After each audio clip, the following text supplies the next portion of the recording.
ডালটাকে পিষাই করে নিয়ে আসা হয়েছে। তো ডালটার অর্ধেকটা আমি রেখে দেব, কুমড়া দিয়ে বড়ি দেব, আর অর্ধেকটা দেব পেঁয়াজ দিয়ে বড়ি, কম অর্ধেক পেঁয়াজ দিয়ে দেব।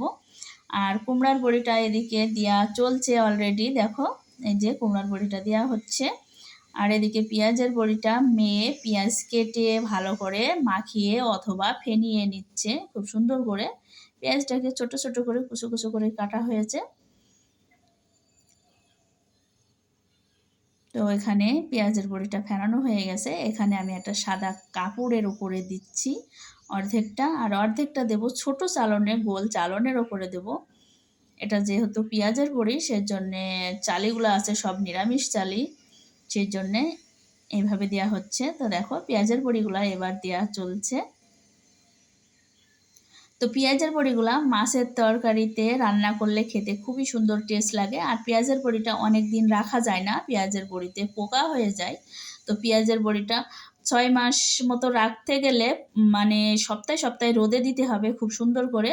দেখো পেঁয়াজের বড়িগুলো আমার শুকিয়ে গেছে, সব বড়িগুলাই শুকিয়ে গেছে। তো আমি তুলে নিয়েছি, তো তোলাটা আমার দেখানো হয়নি, আমি একটু কাজে খুব ব্যস্ত ছিলাম সেই কারণে। তো দেখো আমার বড়িগুলো খুব সুন্দর করে শুকিয়ে গেছে। এই যে পেঁয়াজগুলো শুকিয়ে গেছে একদম, দেখো কত সুন্দর করে শুকিয়ে গেছে। তো বড়িগুলো কালো লাগছে কিন্তু কালো না।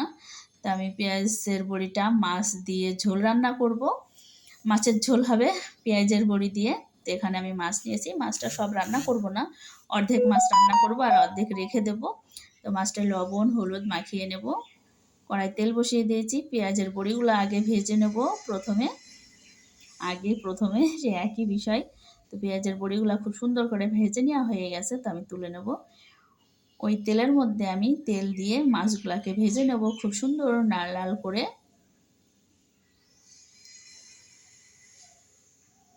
মাছগুলো সব দেওয়া হয়ে গেছে ভাজতে, আর এই মাছগুলো আমি রেখে দেব। পাশের বাড়ি শাটারিংয়ের কাজ হচ্ছে, শাটারিংয়ের কাজ হচ্ছে, কেমন আওয়াজ আসছে বলো। তো মাছের আমার এক পিঠ ভাজা হয়ে গেছে, মাছগুলোকে উল্টিয়ে আর এক পিঠ মাছগুলোকে খুব সুন্দর করে ভেজে নেব। মাছগুলা ভাজা হয়ে গেছে, মাছগুলোকে তুলে নেব।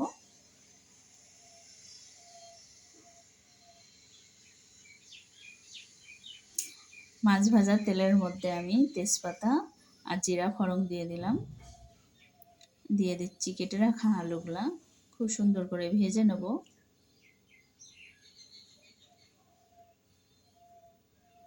এবার দিয়ে দেব কাঁচা লঙ্কা আদা আর জিরে পেস্ট, দিয়ে আমি মশলাটাকে ভালো করে কষিয়ে নেব। এখানে দিয়ে দিলাম ধনিয়া গুঁড়ো, হলুদের গুঁড়ো আর লবণ।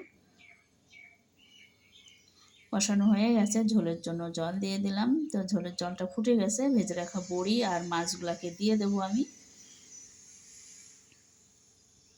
তো দেখো আমার মাছের তরকারিটা হয়ে গেছে খুব সুন্দর করে, দেখো কত সুন্দর কালার এসছে, একেবারে পুরো লোভনীয় কালার এসছে। এমনি পেঁয়াজের বড়ি খেতে খুব সুন্দর টেস্ট লাগে মাছের সঙ্গে। তো দেখো মিষ্টি বন্ধুরা আমি এভাবেই তো রান্না করেছি। তো আমি এবার ভেজে রাখা গুঁড়ো জিরে রেখে দিয়েছিলাম, তো আমি দিয়ে দিচ্ছি উপরে ছিটিয়ে। একটু খুন্তির সাহায্যে ভালো করে মিশিয়ে নিলাম ঝোলের সঙ্গে জিরাটা। তো আমি এভাবেই রান্না করেছি আমার মিষ্টি বন্ধুরা। তোমরা সবাই ভালো থাকো, সুস্থ থাকো।